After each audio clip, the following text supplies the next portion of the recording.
Warm welcome and welcome back at Feeling Terrific. So you already know what I'm going to say now. I'm very thankful that I have another special guest today with me. It's Jennifer. So thank you for taking the time, Jennifer. And I'm also very grateful that you are open to have the conversation in English. Thank you for having me. Yeah, thank you too for the invitation, Christian. I'm really happy to be here and so looking forward what we're going to talk about. So yeah. Perfect. Yeah, and as you know, as of now, there won't be kind of a script. There are no questions prepared, so it's like another chat with a great person. So let's dig right into it. Although we don't have an agenda, I'm going to start with a first comment of myself. So we met earlier, I think 1 or 2 years ago. In a recruitment process, and I think it was kind of stuck between us then. We chatted sometimes on LinkedIn and so forth, and I'm very also thankful that we have kept the relationship kind of thing, because now we have the conversation today, and sometimes it's great to have a coffee, because based on the coffee we have now the conversation today in the podcast in English. So thank you for stepping out of your comfort zone and for taking the time. Yeah, thank you for having me. Yes, so it's okay to do it in English, and yes, I'm also very, very grateful that we met a few years ago. I think it was already a few years ago, but it's often for me when I meet other recruiters and I really see potential, or when they have a really cool recruiting mindset, I always want to stay in touch. So for me, it's really, really cool that we're still connected and that we had now the chance to meet in person a few weeks ago, and that we also share the same passion, right, for podcasts. That's true, and that's another thing I wanted to discuss with you about. But first, I would like to say, luckily, when we met in Munich, it was snowing, because otherwise you would have seen the sweat before meeting you. Why? I don't know. I felt so much pressure. I don't know. No, it went totally fine. It went totally fine. I survived, and yeah. Okay. No, but So you did well for our very, very casual meeting. that's true. But coming back to a very good point, what you've already mentioned, right? Doing a podcast. So as you might know or might know, Jennifer is also having a podcast. Maybe you give a little bit of intro, Jennifer. Yeah, for sure. So maybe a little bit, I had a different way or reason or initial reason why I started this podcast. So it's not about recruiting, even when I'm working in the same field. I wanted to do something which is strongly connected to my really I would say passion, which is outside of recruiting, which is philosophy. So a few of you who might know me know that I'm a philosopher in and out, and I really love to spend my time on these things, because I think that every step in life is always also a philosophical step. But this science is so abstract sometimes and so hard to catch and hard to translate into your daily life, that I thought it would be really nice to have someone explaining these kind of stuff, or maybe making it more approachable, or somehow something you can, or more feasible as well. So something you can really connect with. And that's the reason why I started this podcast about philosophy. It's called A Life of Jen, Echt und Nah. So in English translated is like close and real and close. And that's, that was the initial idea of the podcast. Yeah. And I mean, please correct me if I'm wrong, but or you just also mentioned it kind of, the purpose why you created it or why you started it is because making it approachable to people who are not dealing with philosophy day in and day out, right? Yeah, 100%. Because I think it was centuries ago when, I don't know, most of you might know Aristoteles or Socrates, and what they did hundreds and thousands of years ago was discussing with people the important questions in the world. And it kind of got lost, this kind of science, this kind of way of doing things, And yes, we have social media platforms. We're discussing things on that, but it often turns into opinions, or you get into a fight or something. But being philosophical is like, you can imagine, it's like green grass, and you can build and start an idea from scratch, and philosophy gives you tools to discuss it in a very scientific maybe way, but also in a way where you can find a common base to talk about it, and not like getting into a fight, for example. Yeah, no, I mean, I just opened it again, so there are really good, good episodes on it, and I mean, probably I won't tune in for Hegel and whatsoever, but for the more practical kind of episodes, right? For example, one is regarding emotional hygiene, how you deal with it, or what is it basically in a crisis and in a daily life, right? I think emotional hygiene. Maybe you can give us a short intro to that. Yeah, 100%. And unfortunately, that's what I wanted to say. It's in German, or maybe fortunate, depends on where you come from. But you know, Jennifer, that's a good thing, because then other people might be having a reason to learn German. Yeah, Going out of the comfort zone again. It's have fun. good point. Yeah, my episode about emotional hygiene. This is something I already read in a few books, and I think I also made a reference to a book I read about this topic, because I think that it's about I don't know, it's about emotional backpacking. It's also a book from a German psychologist who gave a kind of method how to clean you up in an emotional way, so to speak. Because hundreds of years ago, before we had the medical techniques to detect maybe viruses or something like that, there was no one aware that it was needed to wash your hands, for example, day in, day out, so that you can avoid these kind of diseases or sickness or something. And she's the psychologist I'm talking about in this episode is also kind of approaching us, or has a similar approach to emotions. So if you don't do regular things on a regular basis, and maybe establish a daily routine about how you're cleaning up your emotions, kind of, it's at some point in your life, it will be an emotion overload, so to speak, and ruin everything, because there must be just one or two triggers, and then you're into rage, or getting angry, or you cannot control yourself anymore, because you put your emotions away all the time, and you don't feel it, or you don't handle it in the right way. And that can be really affect mental health as well. Yeah, and I think the worst part about it is that you don't know why, right?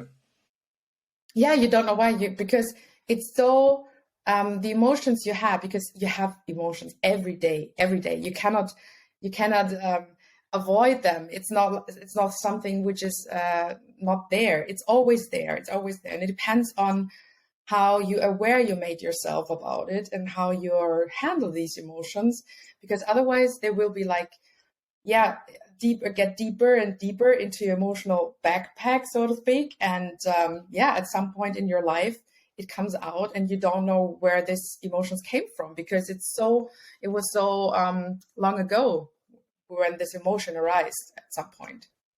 Yeah, and you also already mentioned it. I mean, it can be kind of an intro, maybe there's another word, but intro to mental health, in whatever way it might be, right? Positive, or most of the time negative wise. So maybe, do you have an example, or what are you doing to keep on track, or to keep up front with your emotional backpack? That's really good. I established a few routines, and I think everyone has their own routines to establish. There's just some suggestions from my side which really helped me, and to really keep it simple, because often psychologists recommend these kind of things, but I did a list at the very beginning, and really made bullet points well, and tried things out and really tried to figure out, okay, what works well, what doesn't work well for me. And in the end, it was things like having a walk, for example. I have my own Spotify list, which is called Soul Playlist. So that's for my inner soul. There are songs in there, for example, which I feel emotionally connected to. And I really know, okay, when I hear this song, this opens up my heart, so to speak. So I really have active trigger points and really take time to feel the emotion when for example, when I have some spare time or in the evenings or something. I meditate a lot. This is also something. So especially when there is emotional crisis, so to speak, when I broke up with a boyfriend, sounds like I broke up with someone every 2 weeks, but something like this, for example. We got the point. Yeah, something like this. And then I meditate a lot and really like being aware and that this is a crisis, for example, or also I think I mentioned this in my podcast as well, because it's very, very personal. I had a divorce, and this was a very, very tough time for me afterwards. Even when I broke up the relationship, even then it was a really tough time. And that was also the time when I started meditating and giving space and room for these kind of emotions. And it helps you better through crisis. And then there is no harsh feelings left afterwards, or not that much. Of course, there will be always the memories. You will always remember some things, and these will always trigger some emotions, but not in a level where you cannot handle them anymore. Yeah. So what would you say? So first, thank you for sharing that and being that open. So would you say self-reflection, being self-aware, and dealing proactively or directly with those emotions is the key? Yeah, and I think every one of us has the potential. For a few people, it might be easier because how they were raised, or maybe how they grew up. And for more people might be a little bit more difficult, because I also spoke to people who said, like, when I try to feel my feelings, there's like an inner obstacle. I cannot go across this obstacle. It's like a big, big wall. I cannot go behind it. So this is something where I was saying, okay, maybe other tools or support is needed in your case. But I think in general, every one of us has the potential and should do this. Yeah. So I'm wondering, what would you say, what role plays mental health in general's life? So from a personal perspective, I mean, we already scratched it kind of, but also from a professional point of view. Mm-hmm. Yeah, I think it's everything, right? Mental health, because because it really depends and is strongly connected how we are working today and how we will work in the future. And if you, read some books, maybe how, the work or the labor market will look like in 10 years from now or 100 years from now, the trend will always go more into the direction that everything will be more automized. There were a lot more tech, things like, everything will be, so we will really be close and work more closely with technology. That's the future. And that's where we are heading to. And the difference, what the human or the human mind makes, what's the difference is creativity. And creativity only can happen when there is space, when there is room, and when your mind is healthy. So that's the base for it. So in a professional way, I would say yes, mental health, but first and foremost, always privately, and then in a second step, of course, professionally.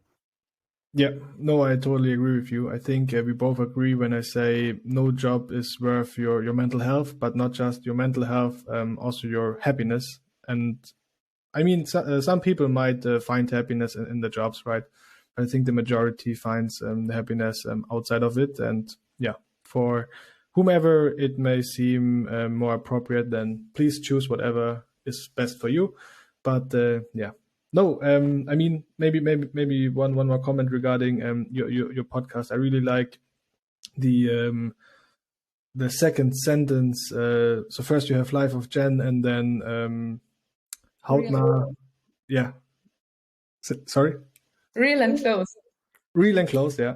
And when I think about real and close, it's about authenticity, right? And I think this is really, coming through, or I feel it when I listen to your episode. So you have done a great job, or you're doing a great job, and I will keep by side you as a subscriber. So thank you for that.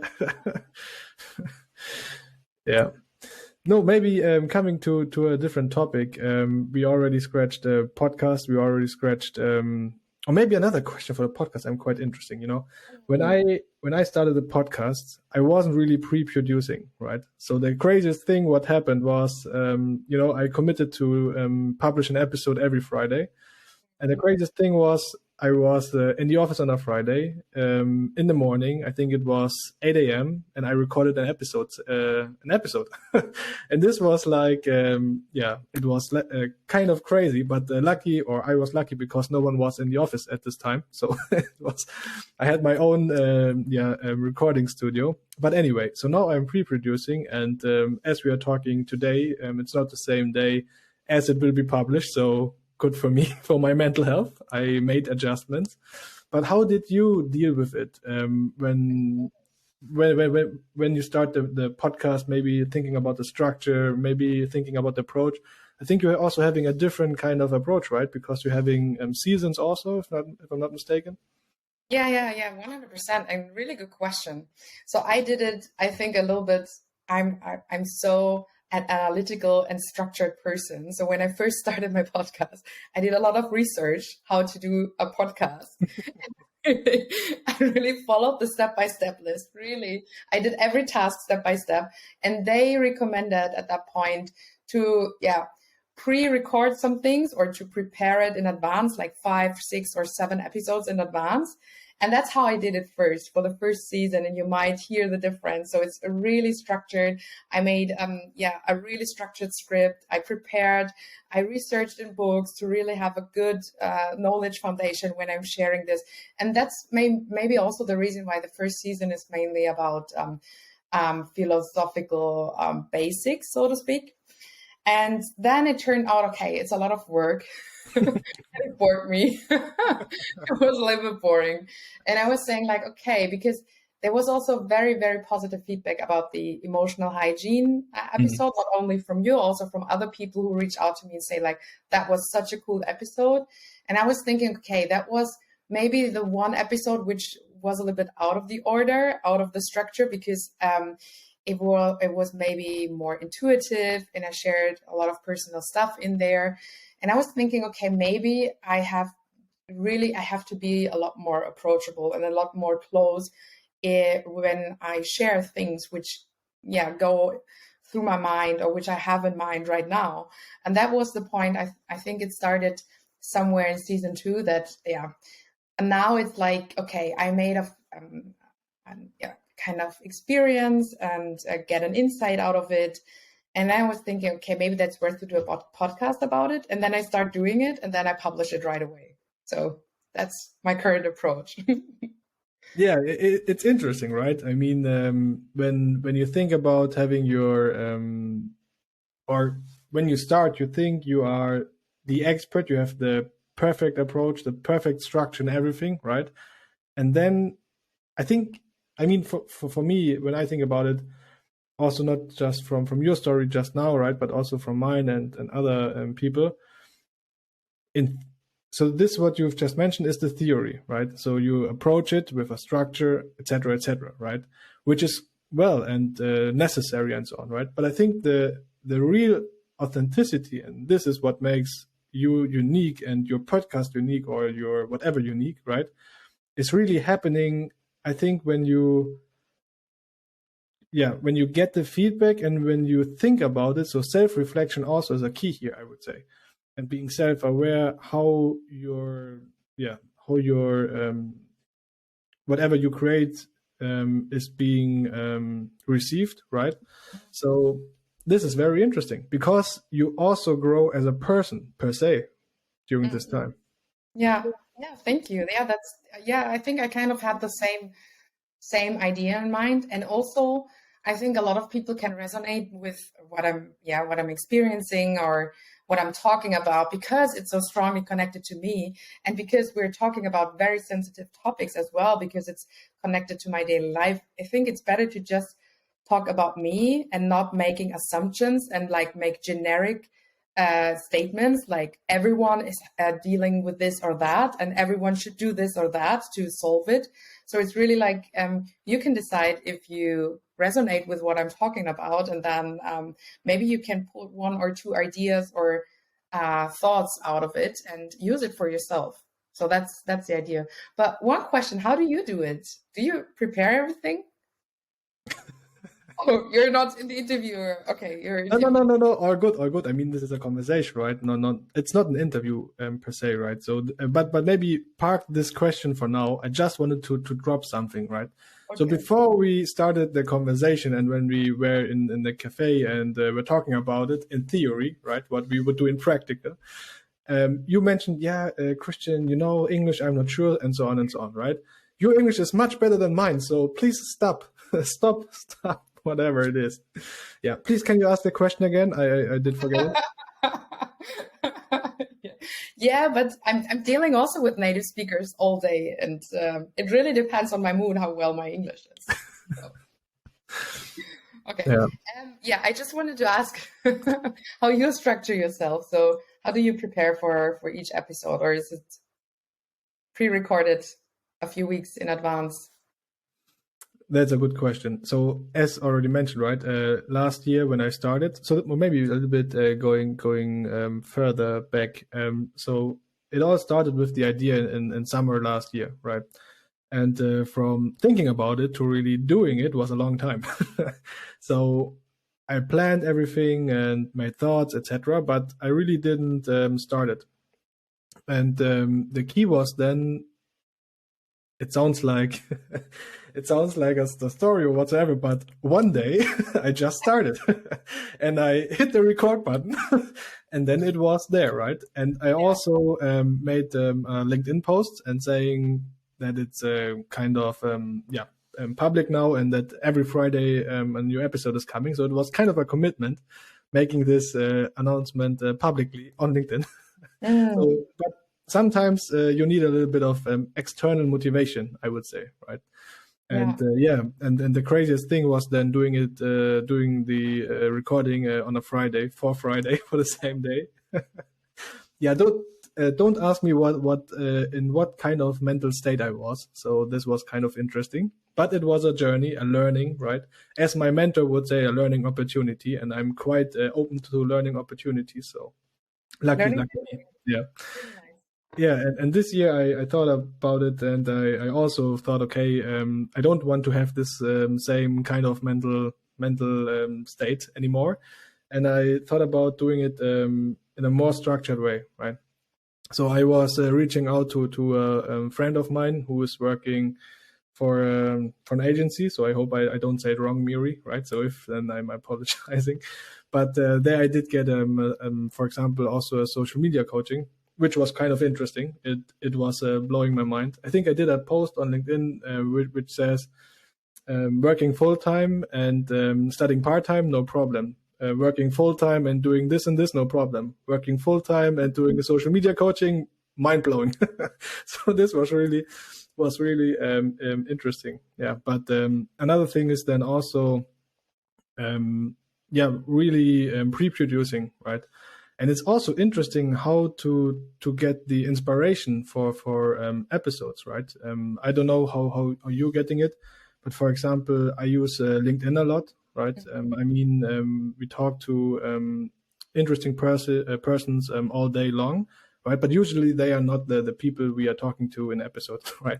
But what I wanted to say is that we are used to it, talking to people, right? And we are kind of open, or we are more likely to approach people. We don't have this kind of kind of boundaries or whatsoever, right?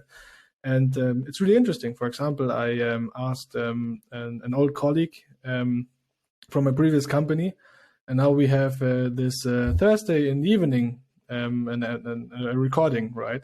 And he's in the US, so I was like, "Hey, I'm flexible regarding time, but don't do 11 p.m. CET, please." Yeah, but he was quite flexible. No, but yeah, I think pre-producing, as you've already mentioned, is kind of a good thing regarding also mental health. So maybe we should have had the conversation earlier before I started.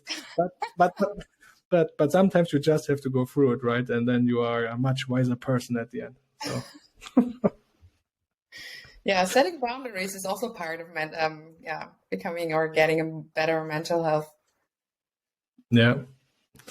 Maybe coming to a different topic, and just now for real. So there's no other question on my mind, but regarding women at LinkedIn, for example, or women at ServiceNow, right? So you're also in such an ESG, right? Yeah. They're Why called. are you there? Yeah, they're called at LinkedIn because I'm working at LinkedIn. I think we never talked about it, but I'm working at LinkedIn. I'm a recruiter there or slash sourcer. And we have also as ServiceNow employee resource groups. So that's how it's called at LinkedIn. And I'm part of Women at LinkedIn since last year summer. And there I'm program manager for the Inspire pillar. That's how it's called, which means like I'm doing and supporting quarterly speaker series. So every quarter I do minimum one internal event for all employees around women and career, women and mental health, women and biases, women and so everything around these kind of things. And I really love this because LinkedIn gives the opportunity to give space and room for topics which normally don't have space within a professional environment. So that's really, really cool. I really love that. Yeah. But shouldn't they have space? I mean, besides LinkedIn, right? And in general speaking, shouldn't they have space, and shouldn't they be seen as normal? Yeah. A lot of things should be daily business, so to speak, especially when we're talking maybe about women in this instance, because, for example, how work structures or frameworks for working are built is mainly for men. And there are some countries, for example, which gives you day offs or women day offs when they have their period, because it's scientifically proven that they cannot deliver on these kind of days, or they deliver better when they have a few days off during their period and then coming back to work refreshed and not feeling under pressure and not stressed because they might not reach their targets or cannot hit their weekly goal or something. So this should be really part of every work environment. And having these kind of groups like employee resource groups, it's just an initiative to get this goal starting, that at some point, maybe in the future, we have a different framework, a different design of how we're working together. But first, we need to sit at the table and talk about the topics and have a place, a seat at the table. Yeah, no. I mean, it's very important what you do for in this example, right? And as you also mentioned, I think there are a lot of things which should be normal but aren't, right? And isn't it quite interesting when things should be normal but aren't, and then there are people who are saying, "Why are we talking about this? Why is this? Why is this even a topic? It should be normal, right?" But as it should be normal but isn't, then we should talk about it. Okay, that was difficult. And I need a little break because I need to do some things because I had a cold last week and I need to take 2 minutes. Yeah, coming back to my question. So I think I also have to think about the question I asked, but hope you're doing well, doing better. So the question what I wanted to ask is basically, isn't it quite interesting when there are things which should be normal but aren't, and then there are people who are saying, why are we talking about such stuff? Because it should be normal, right? Why are we giving so much attention to it? It's kind of counterproductive. But at the end, because there are people like this, it's kind of important and needed that we talk about such stuff. For example, women, right? Yeah, maybe then you and me belong to a group which might be 10% of all people in the world. We're very idealistic, maybe, because I would count myself to the idealistic persons, which means like I have an ideal idea of how things should be in my mind, because I think that it would be better for everyone. But not everyone is like us, right? Not everyone has idealistic ideas, and maybe we're wrong in some instances. So maybe, yeah. We don't know everything, and I think there's always a truth to everything, even when you. How can I say it? We live in a dual world. We're getting really philosophical right now, because I think we live in a world where everything has two poles, two sides, like black and white, back and forth, up and down, like yin and yang, for example. So there's always a positive and a negative about stuff. So maybe being idealistic is like having a really good idea how things should go. And that's the reason why you and me are talking about women at work, women in their career, and how things could change. And that's good, because we're the one who push things forward, which doesn't mean that all our ideas are correct, because sometimes it's better to stay at a certain point to create some learnings or deepness, or to rethink things, or I don't know. So there might be several reasons for this. Did this answer your question? It does, and I think I agree with you. Yeah, because at the end, it's kind of relative, right? And no one knows everything. And I don't want to say that I, for example, know everything, right? But yeah, it's a good perspective, definitely. What do you think about that skills are replacing a job, or a college degree? Yeah. I did my homework. I read your post from months ago. Yeah. I think it will be the future, skills first hiring, but we really have to be cautious what we define as a skill, because there are things like, for example, and this is a methodological skill. I think that skills first hiring will be the future of hiring, but it really depends how you define skills, because you need to be cautious. Because there are, for example, and this is also scientifically proven, that you know how to work with stakeholders, or you create a work ethic, so to speak, after minimum 2 years working in a full-time role. So this is something where you created or established the skills, work ethic or work mindset in today's work framing after 2 years. And that might be, a skill which, I don't know, is always a basic skill. So or for example, when we talk about degrees, because you mentioned degrees, because what you mainly learn at university is how to work scientifically. That's how you learn there. And if you can prove somehow different that you're also able to work scientifically, then you don't need to have a degree. That's my opinion. No. But we need to define, but we need to find criteria how the skills are measured. It's just maybe a different framework, I think.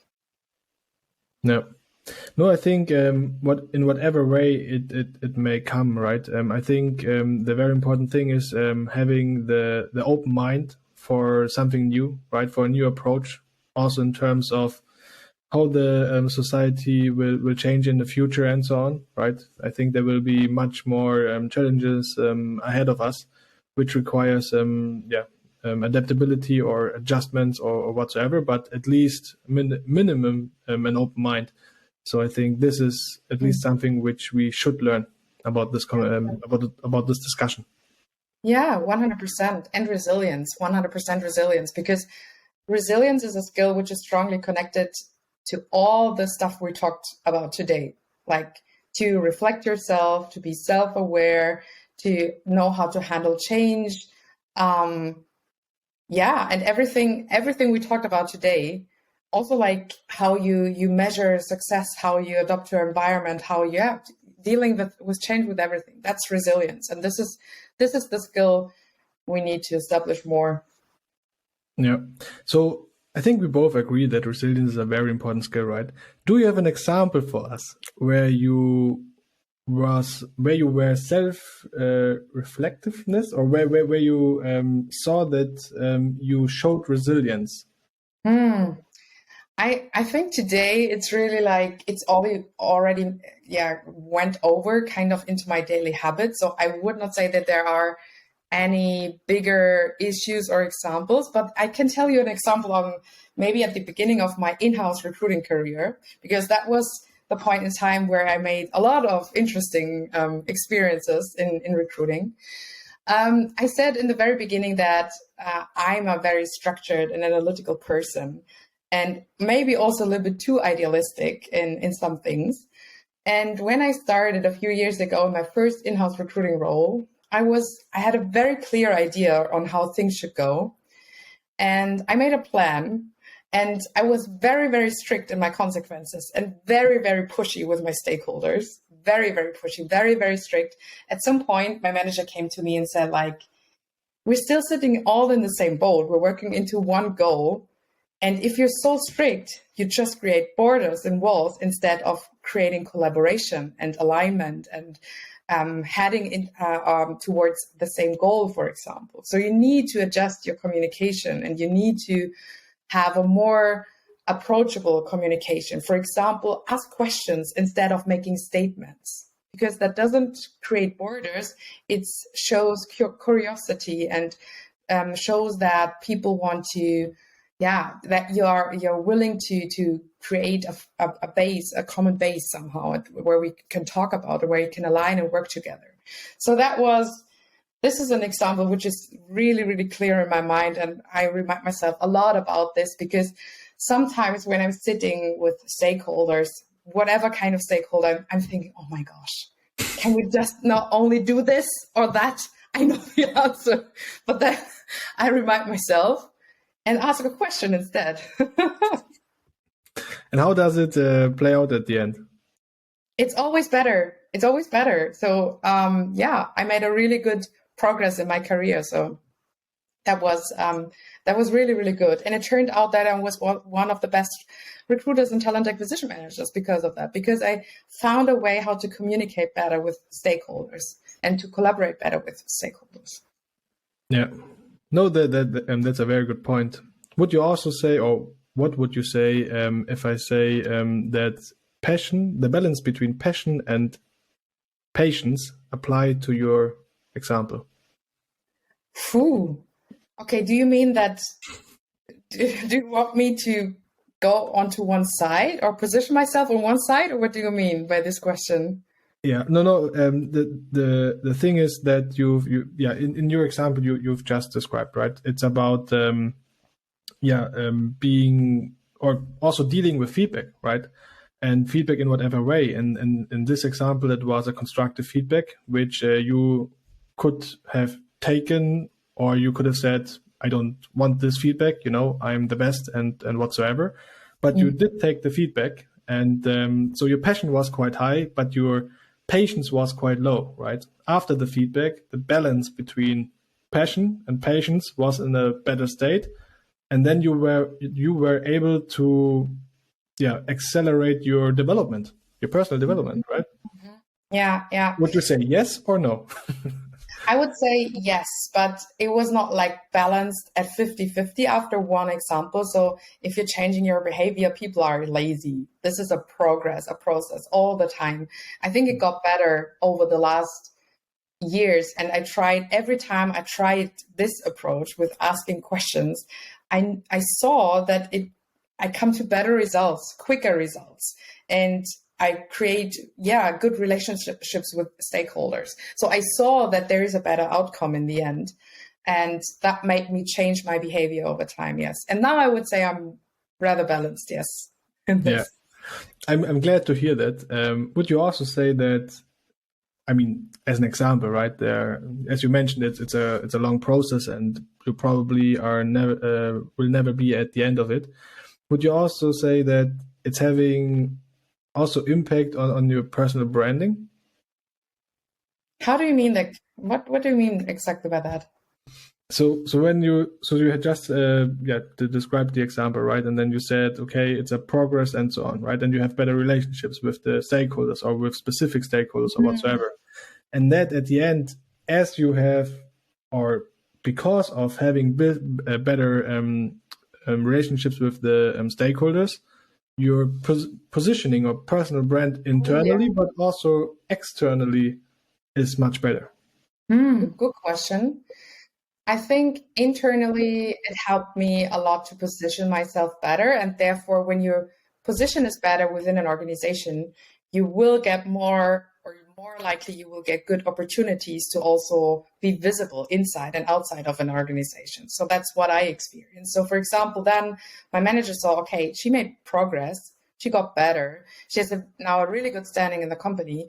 I go with her to, for example, I don't know, networking events, put her on stage and let her talk, because obviously she has something to share because she learned something.